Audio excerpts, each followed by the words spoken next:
What's up, everybody, and welcome to the Praise Podcast. My name is Eric Lade, and I will be guiding our discussion today. Of course, the Brooke Poninski is alongside to join in on the conversation today as well, and I am super excited and pumped because today we get to dive pretty deep into Brooke's story and get to know her a little bit better so you can have a better understanding of where we are coming from. But before we get to that, we want to remind you to hit that like button, that follow button, that subscribe button, wherever you are listening to, because that is going to just allow you to be updated. Every time one of these free episodes gets dropped, it will automatically pop into your feed wherever you are listening to this. So be sure to do that so you can follow along and you don't have to wonder when there's a new episode, because it'll automatically just pop up right for you. So be sure to hit that button. We really appreciate it.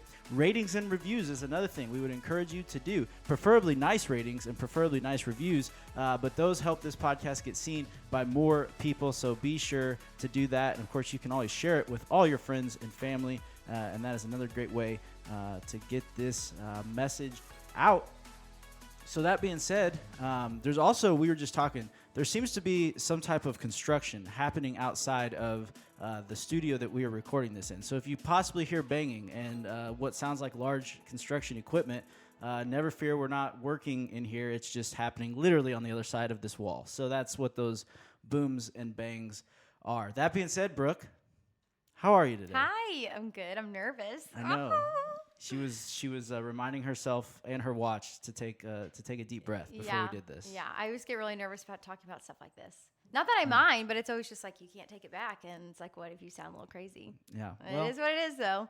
If they survived through mine last week, then they'll survive. They'll this make one. it through mine. Okay. If they're still around, then they're probably actually looking forward to a break from that. So, that being said, today we are going to, like I said, continue in episode 1 and 2. If you haven't listened to those, this would be a great time to hit the pause button on this and go back and listen to episode 1 and 2. And kind of the goal of these first 3 episodes is really just for you to understand our heart a little better, understand our background, where we're coming from, and honestly, I guess why we feel qualified to speak into anything praise and worship related. So again, if you haven't listened to those first 2 episodes, go back and do that, and then come check out episode 3. But yeah, are you ready? I think we need to jump right in. We're gonna have to just jump right in, or I'm gonna change my mind. we've got some standard questions that we like to ask, and so first, Brooke, what is something that most people don't know about you?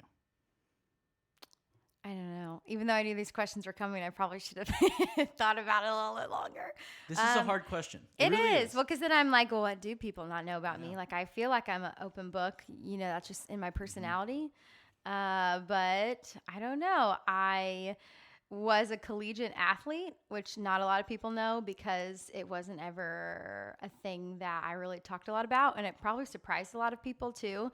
But saying that, just fun fact, I graduated from Mount Vernon. I played volleyball all 4 years. I did other things too, but volleyball was my favorite. And then I had thought like, oh, you know, my career as an athlete's over, you know, when I graduated high school, and then went to Rend Lake, and I was in this class, and Dave Junkins was my teacher, and I had this really super cool girl in my class. Her name's Alyssa, and she'd come into class, and I was like, oh my gosh, I just want to be her friend. She's so cool.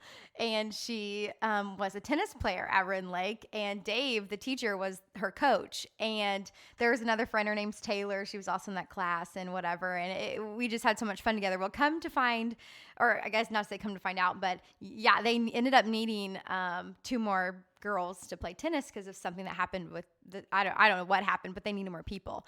And so Dave was like, you played volleyball in high school, right? And I was like, yeah. And he's like, well, do you want to learn how to play tennis and play for me? And I was like, what?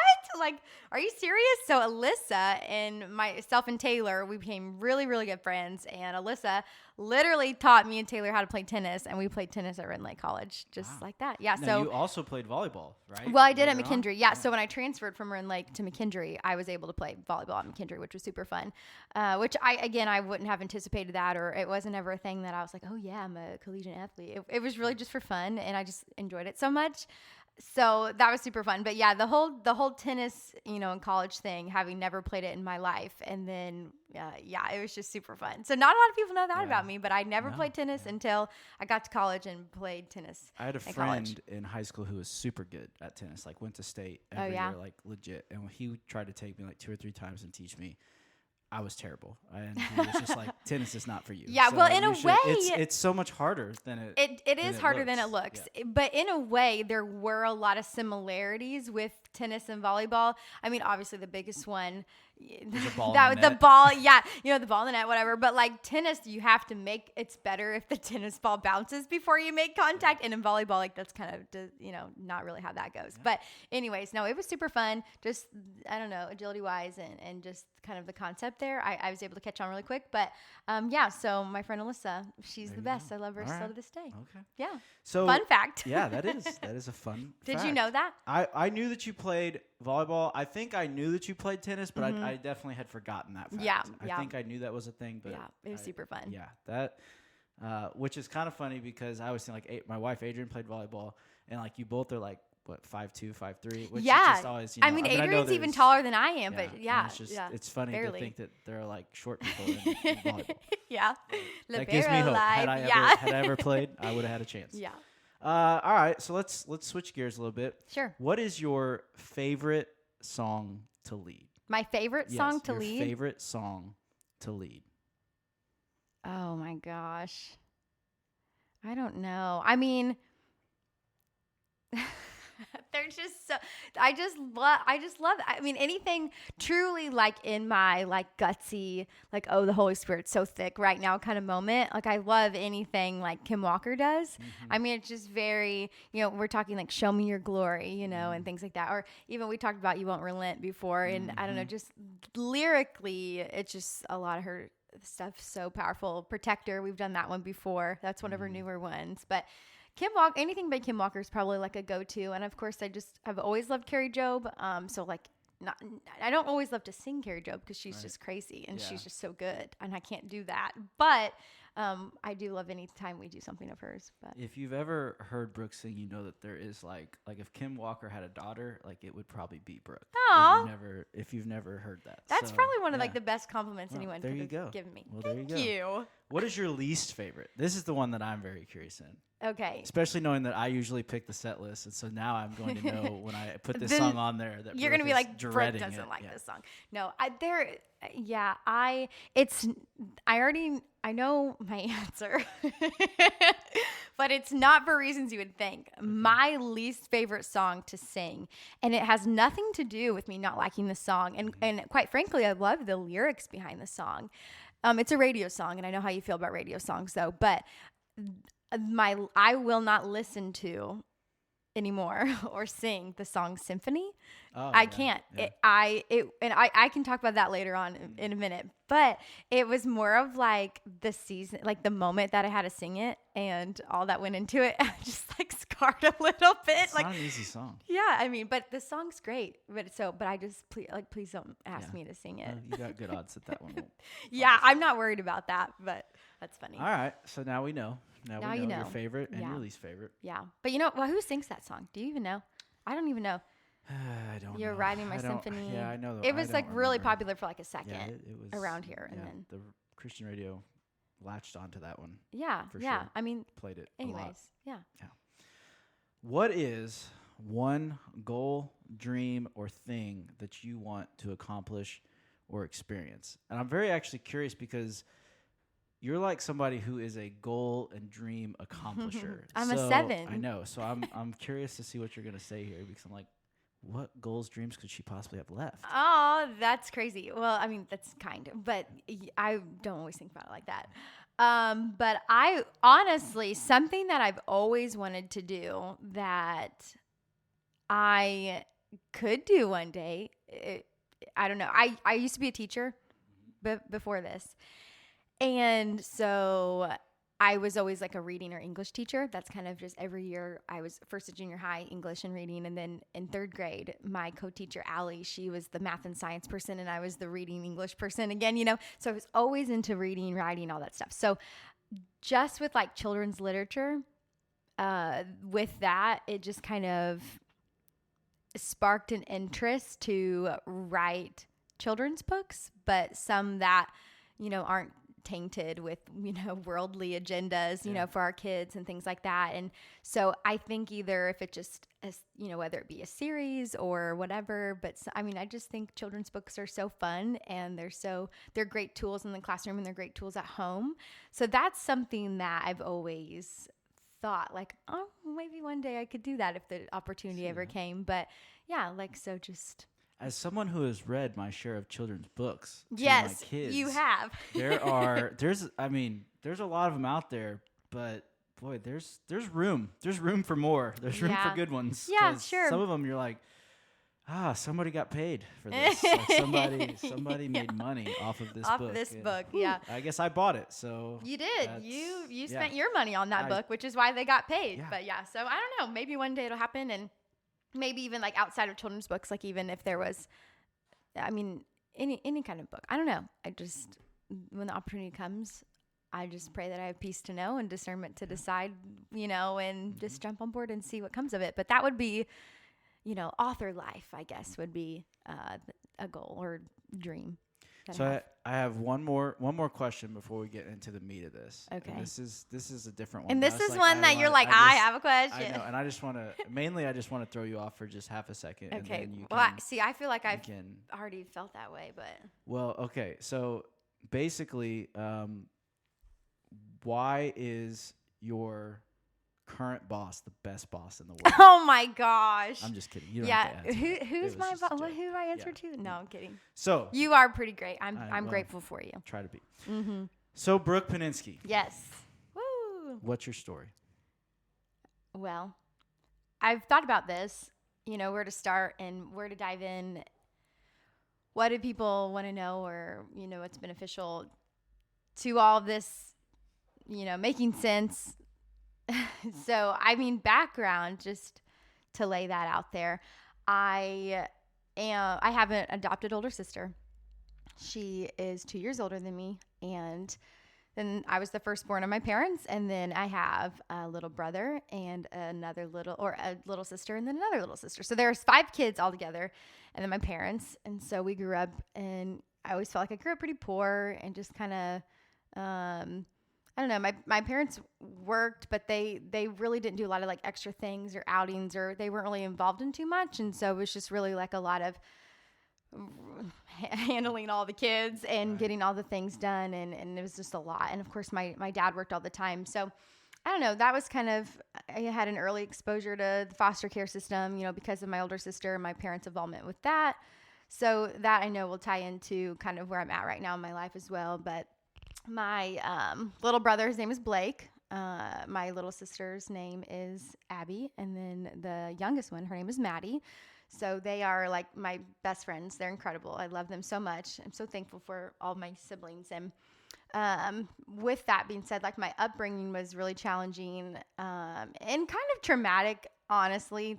My parents ended up getting a divorce when I just graduated 8th grade, so I was going into high school. And so, you're old enough to completely understand all of that, and also old enough to see a lot and hear a lot and be exposed to some things that it's just, their heartbreak, but like it just kind of poured over onto the kids. And so, walking through all of that, my older sister, who I mentioned, her name's Katie, and I was in junior high when my parents really started running into a lot of, I don't want to say issues, but struggles with her and raising her. And she truly is she's been involved, in and out of jail and substance abuse, and just wild and it's so different, than how, I am. And so for many years now, like she's kind of been out of the picture, and she's always just like an empty piece, like, of your family. 'Cause she's your sister, but she's just kind of like MIA and just gone. And she just, to not know where she is hard, and just to trust God with the heartache of that whole situation, despite whatever. I think now, which I'll talk more about this later, but Hayden and I are foster parents, and we've done years of ministry together and also working with foster children on that level as well. But, when we were kind of in that middle ground of, we feel like we're being called to this, and how in the world are we going to manage that and, you know, whatever. And of course the fear of committing to that and all of that. The one thing that the enemy always kind of like held over my head was, well, what about Katie? And what about what happened, you know, the heartache there and what other heartache can come from this because of, you know, what you've already experienced and, you know, whatever, all the things. And, so I just finally was like, I don't even like, I trust you more than God, I trust you more than I would rather trust you than, I don't know, give in to my fear of that. So we said yes. And because of, you know, Katie's testimony and just all the things that we went through with that, like it's still, you know, I still didn't say no. Hayden still didn't say no when we were called to foster care and when it could have easily have turned out that way. So anyways, with that being said, you know, we had a lot of family turmoil and challenges growing up. My parents were divorced, of course, and still raising all these kids. So a lot of responsibility I felt did fall on me to help and to do dinner and to do some of the raising. And, you know, your parents are working and honestly, like sad, you know, they're going through a lot too. And they're trying not to show too much of it to you and you're trying not to talk about it and whatever, but you're not dumb. Like you're a kid, but you know what's going on. And so it's just always so heavy. And I remember feeling like, okay, God, something's got to give. So one thing though, too, about my childhood is we weren't raised in church. When I was really, really young, it was, I honestly don't even know like how young I was. I want to say what I remember, kind of, I can go back to like 7 or 8 years old. For a hot second, we did go to a small church and it was a charismatic church and I was exposed to the Holy Spirit at a very young age and it was just awesome. And I truly, and I know, it's just being exposed to the Holy Spirit at such a young age. You don't question anything about it because it is what it is. It's untainted. It's not manipulated. It's not, you know, this religious controversy, like whatever, like it was what it was. And it was Jesus. And even as a little girl, I was completely aware of that. And so that was truly the only church experience that I had at that young age.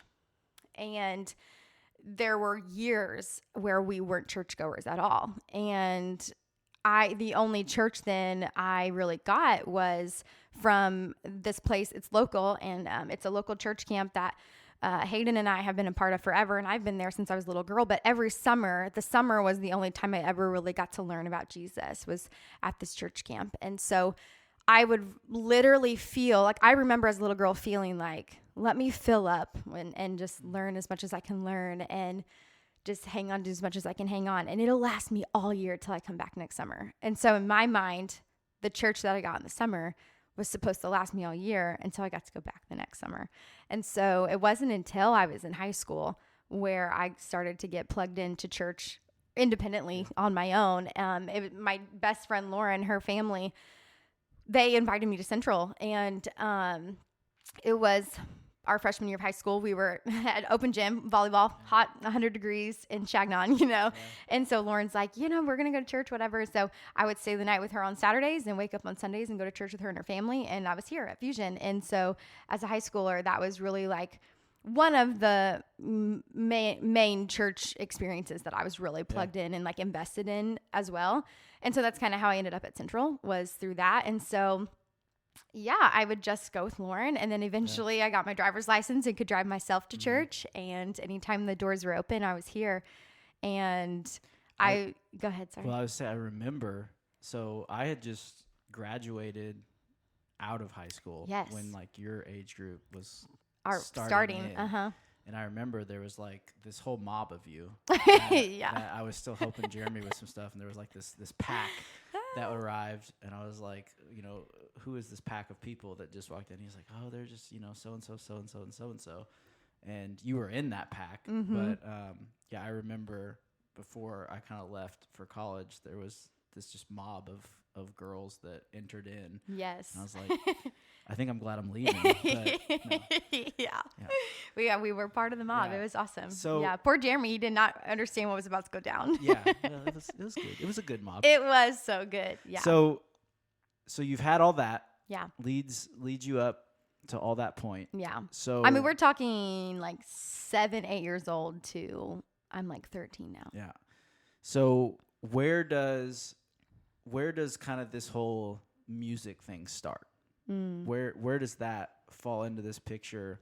And then how do you wind up even thinking about leading worship? What does that look like? How does that happen? Yeah, I'm still like thinking about leading worship is just wild to me. No, I mean, kind of similar. Well, and I will talk about this too, because God is so good in this. And probably one of the reasons why you are such a great boss is because so many key elements in both of our stories are the same. God's working in us and his pruning and his refining in us and all the things, which is just super interesting to me and not coincidental by any means. And so really cool. So we can talk about that in a minute, but I've always had, like you, I've always liked music, of any kind. I never had identified myself as a singer or someone who plays instruments or whatever. I just like listening to music. I always loved worship music, even as a little girl. I always did. And I would, I remember right when my parents got a divorce, and it's just, obviously really hard, sad time, but I would be in my room or in my closet of the apartment that we moved into. So and side note, just if you are from the country, you will understand this. I grew up on beautiful land with my family. I mean, just out in the country, all the privacy, the four-wheelers, the acreage to do whatever. It was just the best. And then when my parents were divorced, we moved into town, into an apartment building with my mom. And it was just the most miserable thing in the world on top of everything else. But I remember being in this apartment building, and I had this old keyboard that was honestly my sister's, was Katie's, because she was doing piano lessons when she was really young. And we just had this old keyboard. And so I had this keyboard, and I had put tape on the keys and wrote the notes of the keys so I could try to learn and figure it out. And between that being on my bed, or I would be in my little walk-in closet kind of thing. And I would literally play music, and I just would sing. And I never knew until I got older that was so significant to my making and to who God created me to be. So anyways, I would say that's where music really kind of started, but I never, in theater and, doing different things like that, choir, chorus as a kid, I just always have enjoyed it and always loved it. And I like lots of different kinds of music. So yeah, but my love for music literally has just always been. And, worship, I didn't even recognize it was worship until I really did get to Central. And that was also similar to you. Jeremy played such a huge role. I probably was a sophomore, and between Joe and Steven and Jeremy, those three people, when I was in high school, and of course the mob of girls that I would hang out with, they were the ones putting the idea in my head. That came from them. They were like, Brooke, why don't you try to join praise team here at Fusion or whatever? And I was like, you're ridiculous. I'm not doing that, And I mean, eventually, it just I was a sophomore then, so I'd already been in Fusion for a year, and I was a sophomore, and finally, I was just kind of essentially talked into trying it, and I just was like, okay, and I felt led, and I was like, eventually I felt led, and I was like, okay. And then really, I'm 16 at the time, and truly, with Jeremy's guidance and his support, he just poured into me and taught me so much about worship. And I don't even know if he realizes that, but you have that similarity too with receiving that from Jeremy, and that's a huge part of my story. And so yeah, all through high school, I was just singing in Fusion and worshiping in Fusion, and always hated getting solos, and always hated when I had to learn a harmony part, because that's never been something I'm good at or natural at. And so, but I would just love worship. Once we would start worshiping, all that other stuff was just fine, because it was just about worship and just about, I always felt super close to the Lord. The Holy Spirit has just always been so prominent and evident for me. And of course, through all the trauma of my upbringing, that was what was always so close. And I say the Lord just plucked me. I'll tell people that, when you have to pluck something, you have to be very intentional about what you're seeing and about what you're grabbing, and then you're a forceful pluck to remove it from, its surrounding, whatever. Like, that is what I always feel like the Lord did for me, whether it be from my home or my surroundings, or just like, because of what I experienced, would I be the stereotypical, childhood trauma kind of girl, whatever. And no, like, the Lord just plucked me from the enemy's, traps and his ways and of the world. And he just covered me. And again, with worship, that's just always how I felt so safe there, because I literally never felt closer to the Lord other than when I'm worshiping. And so it was never about singing, because I was never that type of person, like I said, to be like, oh yeah, let me sing for you, or let me post a video of me singing, or let me just tell everybody that I'm a singer. Like, I never identified as that. Mm-hmm. I never had that confidence, or I still now, when they're like, what do you do for a living? I'm like, I'm full-time ministry. It's just like one of those things. But yeah, so, worship really did. Music and worship was always a part of my making, but really in high school, and probably when I was 15, 16 is really when it started to, evolve to more, for sure. Yeah. So again, if you don't know Brooke, she is just a super dynamic worship leader. And there are people that are, super great vocalists, or super great instrumentalists, and Brooke is that. But most importantly, and above those things, she has just such a natural gift of leading, to where other people are just naturally drawn into that. They don't even always know, I don't think, what they're being drawn into, but they are just naturally, and I've heard that so many times, and I will never forget, I had come back, like Jeremy had been like, hey, we're doing this thing, and like, we don't have a drummer. I was only like an hour away at school. He's like, do you think you could come back and play drums for this weekend deal? And Brooke was singing at that. What was it? Well, I think it was just a typical fusion, but maybe like a worship night or something for fusion. I don't totally remember. But so I came. I was like, yeah, sure, I'll come do that. And so I had come back, and Brooke was on, and this was the first time I'd ever really met. I had been gone for a year or two at this point. And I remember, we did the set. I don't remember who all was on, but I know that Brooke was on. We go through it, and at the end of it, I was like, Jeremy, I don't know who that is, but like, that's like, I hope she's singing for you every week, like, because there was such a clear calling there already, and such a clear anointing there already. So that being said, when did you feel like, because I know, because again, how you said, we're a lot alike, and I know that like our confidence in that is not always there, but at the same time, even we may say it's not right, but we still knew. So when do you feel like you kind of knew that, like, okay, this worship thing is more than just something that I'm doing on the weekends, or this is just something that I'm doing in high school for fun? Like, I know that this is supposed to be a part of my life. Do you feel like you can, like, how did that happen? Oh man. Worship has always been something I've valued so much.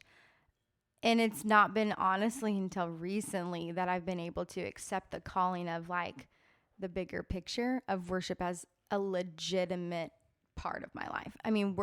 I'm just a worshiper, and I've always been that, but like, to be a worship leader and have that responsibility, that's new. And so, all through high school, and even when we started, I don't even remember how it happened, but I was like a junior, maybe senior at the time, and John came down to Fusion, and Jeremy plugged a few of us into Big Church. And so we were the high school kids, and we would sometimes be on praise team for Big Church. And like, even that, I just felt the weight of like, oh my gosh, like, what an honor. Like, what an honor to be seen as someone who could carry that out. Like, what was I, 17 at the time then? And this John Henniger guy is like, will you guys come lead worship in Big Church with us? And we're just these girls that are like, okay, sure, but still feeling the weight of that. So I've just always been aware of how special it is, and the responsibility that it carries. And I honestly think it's just wisdom from the Holy Spirit. Like, there's never been anybody who, well, at that time, that was just like, you are an anointed worship leader, and whatever. It was just I knew worship was just something to be treasured, and it was something that shouldn't be taken lightly. And even as a little girl, I like understood that. And so it's just always been something that's been special to me, but honestly, not until recently. And within the last, I mean, I'm saying a year is generous to say, in the last year of like, there's more to this for your life that I'm calling you up to. And so, yeah. So before because I know you fairly well. So before we get to kind of the back half of where we are now, I do, because I think a lot of people resonate with this. So, all through this time in your life, you've led through this. You've gone through high school. Worship has been an important part. Yeah. And then at one point, you kind of hit a wall with that. Yes. And it kind of became, honestly, like this avoidance thing. Oh yeah. You got to experience that and firsthand. That's why you want to talk about it. And I want to, because I know that there are so many people that have been in this same scenario and that resonate with this story, but honestly, not a lot of people talk about it. Yeah. And share it. So you don't have to go into crazy detail. Sure. But just kind of, talk about how things were and kind of maybe what made where you are now seem even more kind of crazy because where you were coming from to get to that point. Right. So there was a season that I was in college. Then I, again, had been a part of worship ministry at Central for a few years, high school. And then I was starting college now and singing in big church. And I feel like I just kind of graduated. Maybe I honestly don't even exactly remember the timestamp of that. It was honestly such a blur. But I had transitioned from Central to another local ministry that my husband's parents were starting, and they're dear friends. And so being a part of, that work and all of that seemed important to us, and we felt led to kind of be there for the beginning parts of that. And so we plugged into Kingdom Seed Ministries there, and I began to learn so much more about worship and in a different way. And Hayden's stepdad, Craig Clark, I love him so much, and he just taught me so much because of his heart for worship. And so we would lead worship there together and all of that. So I was then leading worship from, a couple thousand people a weekend to maybe 10 on a good Sunday, and so learning then, like, without the lights and without the stage and without the whatever, without the numbers of people, I don't know, just it really actually being about an audience of one, and it really being about what I'm offering to you, Lord, and all of that. And so I was in a season where that might have been when I really thought the Lord was like, this is something that you are made to do, even though you don't feel quite qualified to do it. And so I remember I was somewhere that I was serving, and I had been serving for a very long time, and it's all fine now, of course. So I don't say any of this with bitterness or harsh judgment or anything like that. But, there was a place that I was serving and diligently and for a very long time and very close to everyone there. Like, they're like family and all the things. And I'm learning all of this at Kingdom Seed Ministries, and it was just so good. And it was incredible. And then really trying to be like, okay, God, like, if this is what you've called me to be able to do, let me learn more about it. Like, let me figure this out. And so I'm like, I'm open, and I'm not really confident, but I'm willing to learn. And so at this, set event or whatever, like, I was leading worship, and for what I would say the first time I felt leading in the Spirit and really just confident in, singing a song, not just from top to bottom, and, I say vibing the people in the room, they're teenagers, and, they have their hands raised, and you could feel the tangible presence of God. And I had said, I had turned back around and looked at my friend who was leading on the guitar, and I was like, cued him to do like the chorus again or something. And so we're singing how he loves us. And I had made the comment like out loud over my mic, and I said, get a hold of that. He loves you, get a hold of that, whatever. And then we're singing how he loves us. And I remember being done, and I had not felt so close to I don't know, like what I had been learning about and being in walking in obedience, although I didn't always have the confidence. And I was like, Lord, that's what you've been trying to show me. And the next day, there's a meeting that takes place with, the person in charge and our band. And essentially in that conversation, I was told that I was too much and that it was inappropriate and that, we need to stick to how we rehearse things and, we don't need to be spending all this extra time, whatever. And no one in the room was addressed or called out other than me by name, and no one other in the room even, or said anything that I felt like they stood up for me or, to kind of not to be like, oh, pick a side, but like, was I really that wrong?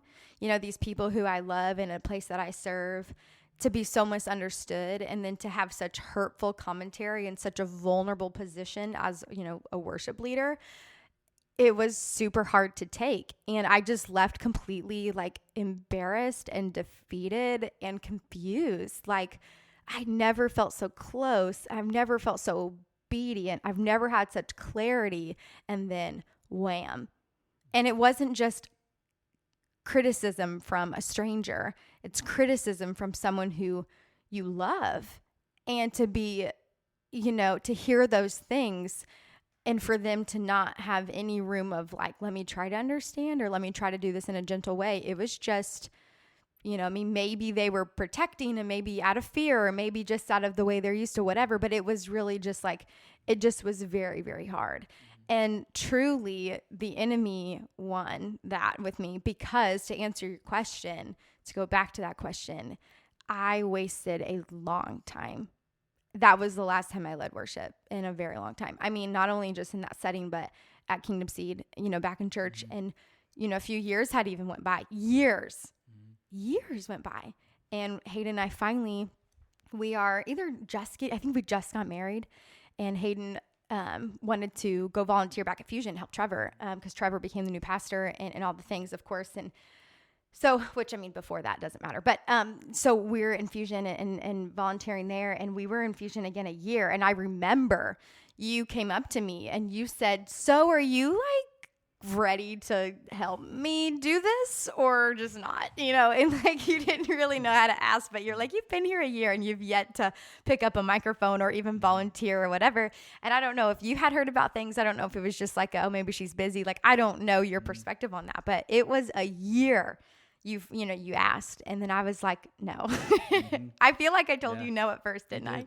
Okay. You did. I think you came up with like a lame excuse, but then I'm sure it was. But then it was no. Yeah. Yeah. I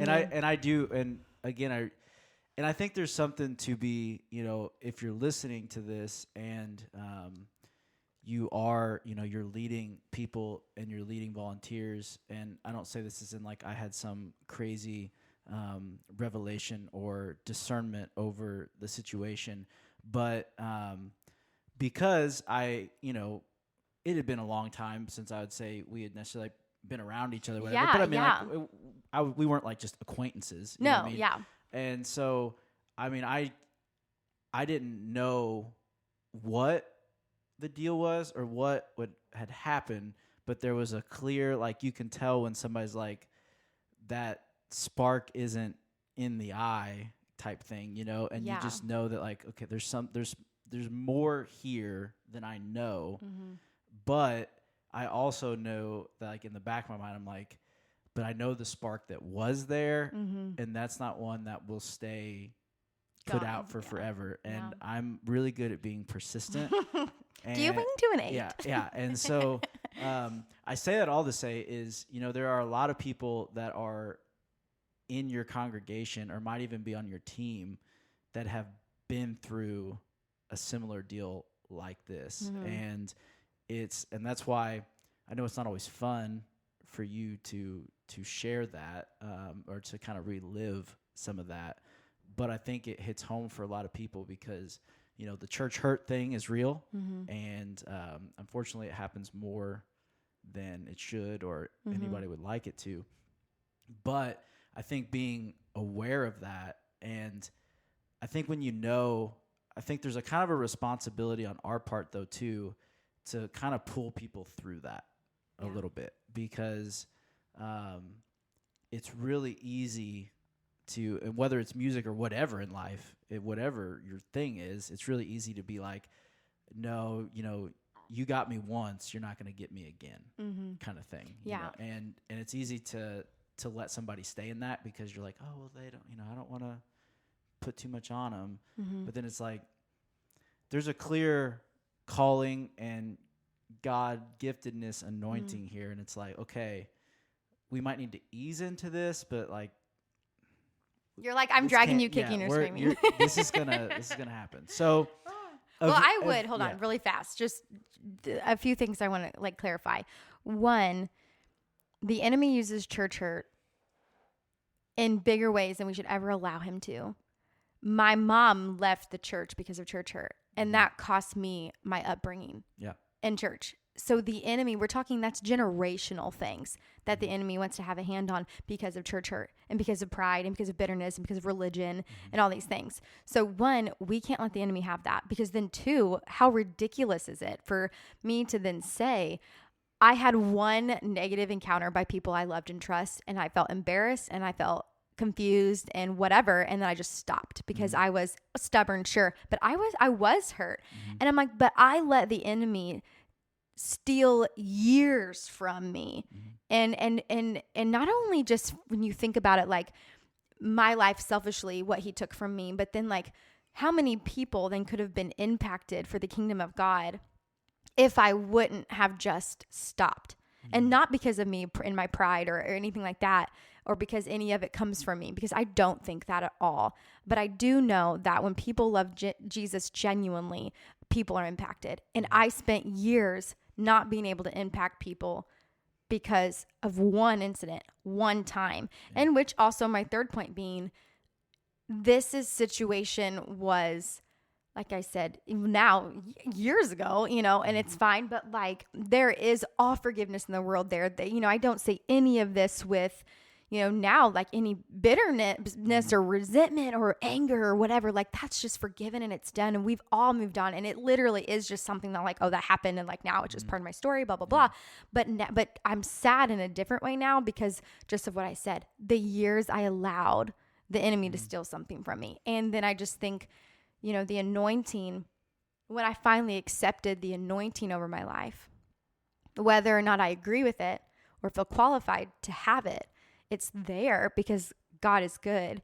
And it's like, man, I let one situation just rob so much, and maybe even just, and for the Lord, like, and so it's a sad, I am over it.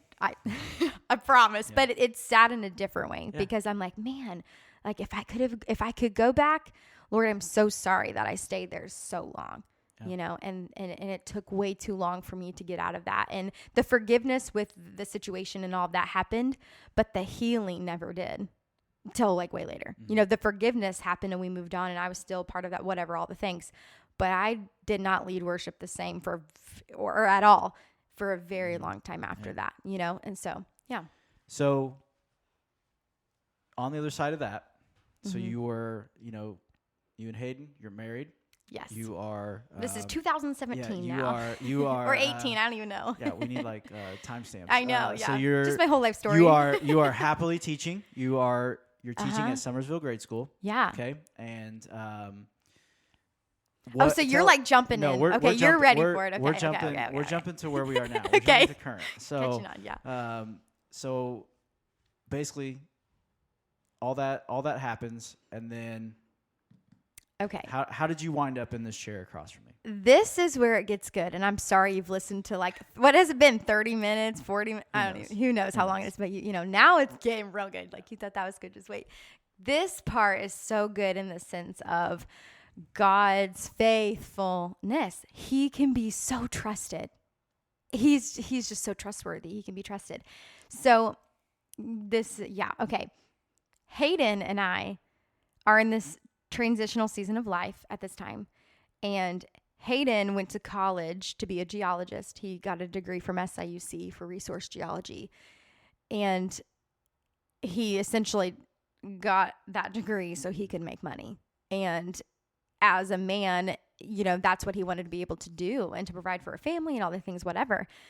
So then he then felt led when I guess John, I feel like it was John who asked him about this job that opened up in creative arts department. But John asked Hayden one day, he didn't even really know Hayden. Maybe someone recommended him. I really truly don't remember how that happened, but John asked Hayden if he wanted to work at Central. It was full time, not a lot of money. And, here he was working in this oil field job, like what do they call it? Like a rig hand or something? I don't know. It was a dirty job, early hours, hard work, not the best pay still. And he's just doing his thing. And then he just felt led, like, okay, I know I have this degree and I know I wanted to go somewhere and make a lot of money, whatever, but there were no jobs and we really weren't feeling led to move and relocate. And so he just was like, okay, like if you know Hayden, working in creative arts is kind of really ironic because he is a creative person, but he's not a musical person. And so, he's John's assistant basically, and, learning like a whole new world of things. So he starts working at Central. In the same time, in a matter of a few days, the Lord told me to apply for a job that didn't even exist at Summersville. Mm-hmm. This is a local grade school. And so I was like, oh my gosh, like what? And one of my dear friends, her name is Libby, she just got hired there. And she's like, yeah, no, there's not an opening, but like, now with the way teaching is, always, you never know, whatever. And she's like, just go in there and talk to Mr. Donald about it and whatever. So I went in there and applied for a job that didn't exist. And I was just like, told this man I'd never met, like, my name's Brooke Poninski, and the Lord told me that I'm supposed to work here. And I know you think I'm crazy, but I'm just being obedient, and nice to meet you. And I gave him my folder with all my information. So anyways, Hayden and I get new jobs and we are just loving it. And it's so good. Maybe a week later, it's Hayden's first week on the job. It's my first week at Summersville. We started at the same time at our new jobs. I'm driving down Green Road. I'll never forget it. From our little rental house, driving down Green Road, heading to Summersville. It's the early morning and I'm just praying in my car. And the Lord was stirring, the worship part of me again. And, at the time I'd been back, leading Infusion with you and doing that for a little bit, but no desire to go back to big church at all. Zero. And I literally in the car told the Lord, I was like, I will not go in there and talk to John Henniger and ask to be plugged back into, that's not happening. And I felt like that's what he was directing, and that was the where he was leading. And I literally out loud in my car said, Lord, I will have to be sought out, because absolutely not. Said that out loud. I will have to be sought out. So I'm driving and get to work. We're sitting there, whatever. A few hours go by.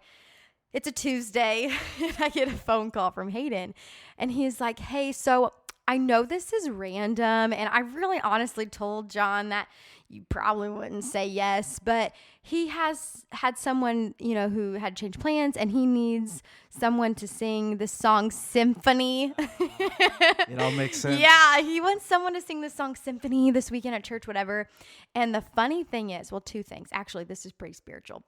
I remember sitting in this chair after Hayden said it, and before he even asked, I heard the Lord, it was like over the right side of my ear and my face, and I had chills all over my body, and he said, I will always seek you out.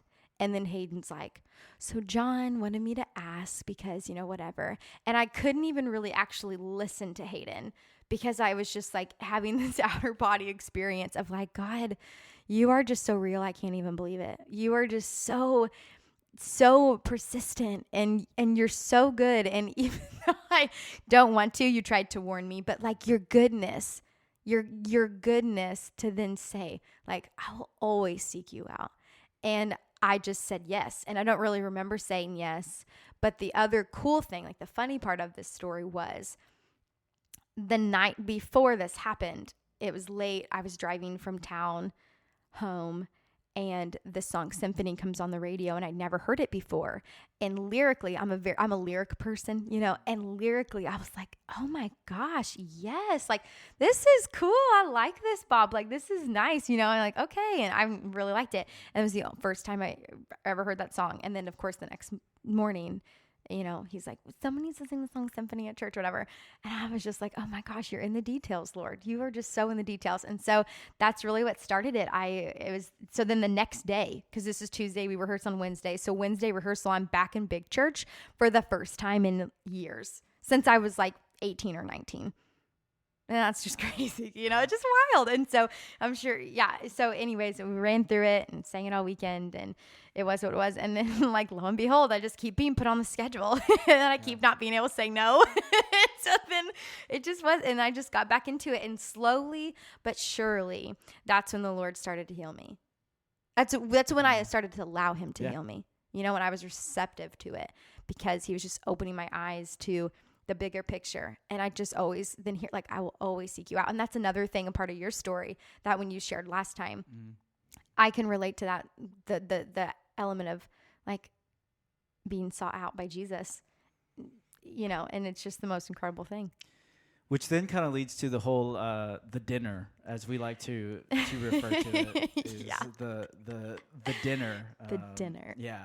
If this was like a Netflix series, that would be the title of the episode. The story's so long, it could be a Netflix series. Let's just be honest. Could be. But, so, at this point, obviously John and I knew kind of what was happening, that John was going to be transitioning to the lead pastor. And no one really knew. And I knew. Genuinely, just make that very clear. Yeah. Literally nobody knew. We're all basically like, wow, that's crazy. And so I kind of knew what was coming. Yeah. And, right when John asked me, I said, I've got, really like one big stipulation that if I'm going to do this job, then I have to be allowed to offer, like, Brooke has to be on my staff. And I was like, that is like, I don't have many non-negotiable things, but that was like, I need to be approved for the opportunity to offer it. And so John was like, well, I think that's a doable thing. I agree. I think that makes sense. So I was like, okay. And then I also think that like Hayden should be a young adult pastor and take that job. And he's like, I agree on that as well. I said, okay, what do we do now? And let's have dinner. He was like, why don't we have dinner? I was like, yes. Perfect. Let's have dinner. And so John sets us up to go and have dinner at his house with it's John and Sarah, myself and my wife, and then Hayden and Brooke. And it was a not so secret thing at this point for Hayden. I think Hayden kind of knew what he was walking into, because I had kind of basically already kind of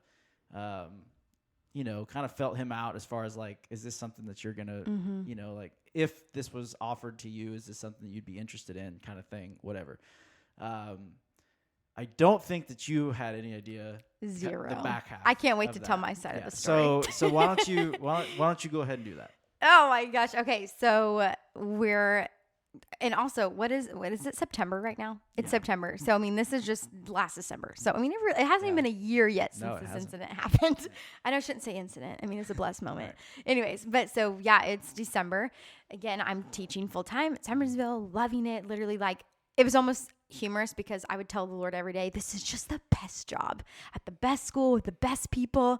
I'm just so blessed. I have like all the things I could ever want, like whatever. It's just great, so comfortable, right? So then it's December, and it's right before Christmas break. We're at John and Sarah's. And I'm super excited because she ordered me mini tacos, I think, from Frosty Mug, and those are my favorite. And so I'm like really thrilled. And my husband's about to get a promotion, and it's just going to be the best day ever. I'm so excited. Thank you, Lord, for your provision. You are so good, whatever. So we're sitting at the dinner table. Of course, you and Adrian are across from us, John and Sarah at the end, and I'm sitting at the end, like the very end, and Hayden's next to me because I'm like, oh, this is about him, and I figure Adrian's here obviously for you and to support you and all the things, because it's kind of like your job you're able to hand over, and it's just kind of appropriate if wives are there celebrating whatever, so it just made sense that she was there too, I'm here, whatever. And then they were talking kind of about, here's the vision that we have, here's what God is saying, what this is how what's going on, whatever. And then essentially he's presented with the job, and we're like, woo, yes, this is awesome, whatever. And he's like, yeah, that's great, of course. And Hayden Fisher, thank you, that's really awesome, I'm so blessed, And so I'm thinking, time to eat some tacos, I'm right, whatever. And then like everything just stopped and everyone got really weird. And then everybody looked at me and I'm thinking like, I really am supportive of this. Like, I'm so excited. I don't know what the problem is. And you and John essentially presented your case. And you were like, so basically here's the vision that we have. Here's what's going on. And it just doesn't make sense. And it's just not complete unless it involves you. And at this time, creative arts was just run by, John. And so that's the position you had. So to have someone that was, not to say an assistant to John, like, I mean, Hayden was a helper to John, of course, in that role. He just did so much. But like, that's not what I was being asked to do. So I was being asked to do a position that never existed before. It was that you guys really didn't even know fully what that would even look like, other than like, we essentially want you and we'll make a position just for you and your giftings, because that's just what's next. The Lord was clear, you were clear, all these things. And I'm thinking like, oh my gosh, is this for real? Like full time? I'm like, this isn't even a part-time gig where I can do both, because I was still singing on the weekends and teaching, whatever. So I was like, oh, part-time, whatever. And then you're like, no, like full time, like every day, 40 hours a week. I had central full-time ministry, worship leading and whatever. And what's funny is the Lord was kind of already stirring my heart to that, but I was under the impression that full-time ministry would come later on, like maybe when I became a mom, or maybe I got burnt out from teaching, or maybe things just weren't comfortable anymore, and ministry would be my way out of teaching. And then to be presented with this opportunity, and like, it wasn't even that I had a choice. It was like an announcement. Like God was like, no, this is what I was telling you. It's now, it's here, it's this. Like, this is what I've been, giving you insight to. And I was just blown away. And my flesh was like, how much money will I make?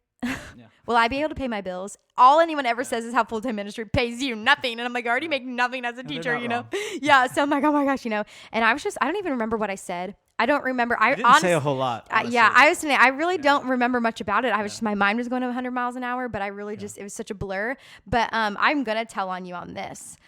I know John got a little like, had to clear his throat a little bit or whatever.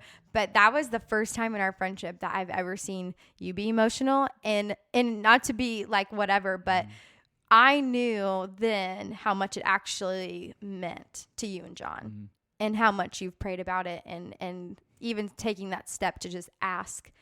And, of course it had to be approved, and, all these things had to go ahead of this conversation.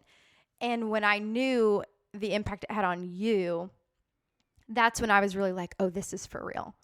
This is, it's like, this is for real. So I remember leaving the house, leaving that conversation, and I basically had said, you get me a figure so I can make sure I can pay my bills, and I'll get back to you. And this was a Sunday night, and it was Monday morning, which you don't work on Mondays. It was Monday morning. It's 7:00, maybe 8:00 then. I don't even remember. It was in the morning. And I'm in the parking lot at Summersville. And it was like this big secret because nobody knew but us, and the people at that table, like no one knew but us. And so I'm like, I'm about to like have this crazy life altering thing. But I remember God saying like, what is your faith if you know the number? Do you really trust me? And so I texted you that morning because you said, I will get back to you first thing on Tuesday. I got to talk with a couple of people, whatever. And I texted you before I went to work, and I had said, essentially in short, my answer is yes. And I don't want to know the number before my answer is yes, because I knew my answer was yes this whole time. But knowing all of that gave my flesh a little bit more room to breathe in my yes. But God was like, but like, what is your yes if you know that? Like, do you really trust me? And so I was like, oh my gosh, of course I do, And so I just accepted it then. And I remember like walking through the playground and to the door and just like, oh my gosh, like I just took a new job and nobody here knows, and I don't know what I'm going to do, And so it's wild because to me it was like this crazy thing. But then when that time came, eventually, a few months had gone by and it was able to kind of be announced. And I was telling my coworkers and everything, none of them were surprised. And I think that was the most encouraging thing, because they were all so upset because they're like, oh my gosh, we'll miss you so much and all the things. And they're just the best people. But it was like, they were not surprised. Yeah. And I'm like, was I the only one taken back by this, you know? Yeah. And it was just so humbling and encouraging, and just, it was comforting too, that people that know you best and love you most were like, this is just what's next for you. And so I was like, oh, I was just blown away. It was, I remember feeling, so after, like, I think we had Fusion that night. And so I think Hayden and I actually had to leave to go back to do that. Or whatever. Wasn't it Jingle Jam? Yeah, or something like that? There was an event that night, Sunday night. Yeah. And so we're on the way back, and I'm like, well, what do you think? And I mean, he was like, well, you know, I don't know. It'll be, I'd say like 60-40 right now. Like, 60? Who does that? And I was 60-40. like, give me which side What's is 60? the 60? Yeah. And then he's like, no, I mean, I think it's 64-4, you know. So I'm like, that's not exactly the percentage I was hoping to hear from you right off the bat. But I mean, at least we're in the lead, I guess. But I mean, it was funny because I remember that Monday morning, I texted Hayden, and I was like, you know, look, I don't want to I know we dropped a bomb on her last night. I mean, dropped a bomb. Yeah, I was like, I don't want to be overwhelming and you know, pushy or anything, but it's like, you know, I want, you know, to answer questions, you know, and all that stuff. And I mean, it felt like kind of that deal, like in the old days when you used to like ask somebody to homecoming via like MSN, and you're like pacing back and forth waiting for the answer, like, well, we got it or whatever. And so I was texting, hey, I was just like, you know, how long should I wait to like say something back? You know, like, has she said anything to you? He's like, I just, you know, give time, you know, whatever. And I mean, I hadn't said a word to Hayden. Yeah. I was all in my head. Like, I was just like, me and the Lord. I mean, I remember you sent me that text that morning. And I mean, it was like an audible, like scared the kids, like cheer. And I was just so excited. And I remember I copied your response, sent it to John, and he gave the same response and stuff. And so it was just, I don't know, it's cool to see that, you know, through all of that, and then here we are. Yeah, it's wild. A few months in. I mean, and that's another thing too, again, talking about how comfortable I was at the job. And I was also called there. Like, I was called to Summersville for a season, 110%. And then to be then called to the next season, and to be so confident about that next calling too. But, you know, I was so comfortable as a teacher and confident in that, and you know, felt like I was a good teacher, and you know, I knew about it. I had just got my master's degree. I just finished my master's degree during COVID, and then I taught with it for 1 year before going into full-time ministry. But you know, all of these logical things just didn't line up in my mind. And then as soon as I'd be like, well, that doesn't make sense, or that doesn't make sense, or, oh, like, you know, these excuses, whatever, it would just be completely like gone. Because I'm like, you know, it didn't matter more than saying yes to a calling. And like I said, it was an announcement. It wasn't a job that you could have posted that I would have ever applied for. I still am like, well, why'd you even ask me to do this? You know, but it was, I mean, truly, you know, God, his hand was over everything. And he, just to feel chosen and seen by the Lord. And of course, by now, the people you work with, like it's just incredible. And I just am overwhelmed. And especially because, you took a risk. Like, I literally accepted a job that I knew nothing about. I mean, I knew the weekend stuff, but this job is literally like, talk about. We're still forming it. Yeah. Really. I mean, 4 months in. It's still just kind of that under development. It's like the last thing that comes to mind throughout your week. In a way, because everything else going on that you have to get done, or that you're in meetings, or you're doing whatever, and you're planning so far in advance of things, and it's like, oh my gosh, it's Wednesday, we have rehearsal in an hour, like, you know, whatever. And so the weekends are so valuable, but I never fully understood everything else that went with it. And I mean, we're talking things that I knew nothing about. And I don't know a lot about music. I don't know notes and keys, and, you know, harmony isn't always a natural, you know, whatever. Like, I still am that same kid that's like, please don't ask me to sing a solo. You know, and you can vouch for this, literally still now to this day, every single time we have a church service, I am just going to be sick. Yeah. I'm always just so nervous, and Eric just laughs. Yeah, there's like 5 minutes, always like this 5 minute mark before we go out. You just hear me groaning. And then Brooke always looks at me and goes, I'm going to be sick. And then it cracks me up. I'm like, I mean, you would think, you know, but, you know, it's part of the fun. It is part of the fun. But yeah, it's just, I just hope that even though we can't even give God, like, we just can't even tell all that he did because he just did so much. And as long as the story this was, it really was the condensed version of everything that happened and worked out in his plan. But yeah, it's just, I hope that both your and my story, in the sense of just that, asset of things, of just, the calling of your life and feeling sought out by God, even when you don't have the confidence in yourself and you don't feel qualified to have that responsibility, it's still just, I want people to listen, and whatever that is in your life, whatever that calling looks like for you, whatever that change is, or whatever that new thing is, or whatever the move is, or whatever, where you're asked to be obedient. I just want our story and our this season, our testimony of this season, to be encouragement that the yes to Jesus is just always so worth it. Mm-hmm. He can be trusted. And it's just, I want to tell everyone about it because it's literally just all the evidence that God is good and he did this. He did every part of this. And it just blows me away. Yeah. He's just the best. Well, Brooke, thank you for sharing your story. It's a story that people need to hear and hopefully do hear. It's a testament, like we talked about. I mean, it's a testament to what trusting in God looks like, and faithfulness. And I mean, there's whole other elements to this that we didn't even get into that just tie right into that are all running kind of parallel to what's happening with this story. And so and he's just getting started. That's what's so fun. God's just getting started. So like you said, I can't wait.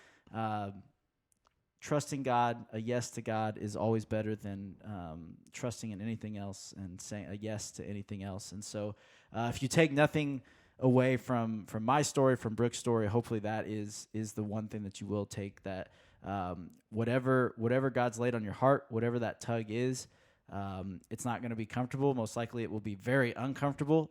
It's going to feel like the craziest possible thing ever, but God makes it work, and he puts the pieces together and makes it fit. So appreciate you listening to that, Brooke. Appreciate you sharing, being an open book. Next week, we'll have to figure out what we're going to do now. It's going to be. We had a game plan the first 3 episodes. We had a game plan the first 3. Now it's like, all right, let's get going. Let's see what happens. Now we're through the kind of the introductory part of this deal. So yeah, it's exciting. Appreciate you all listening. Again, hit that like, subscribe, or follow button so that you can stay up to date with everything that has happened with the Praise podcast. Again, leave a rating and review. We'd love to see that. That helps more people see this podcast. And of course, again, if you can share it on social media or to your friends and family, that is another great way to just get the word out. And most importantly, we just are trying to get this idea of what it looks like to be people, followers of Jesus, that bring the praise every day. So that being said, for Brooke, I'm Eric. Every day and in every way, let's bring the praise. We'll see you next time.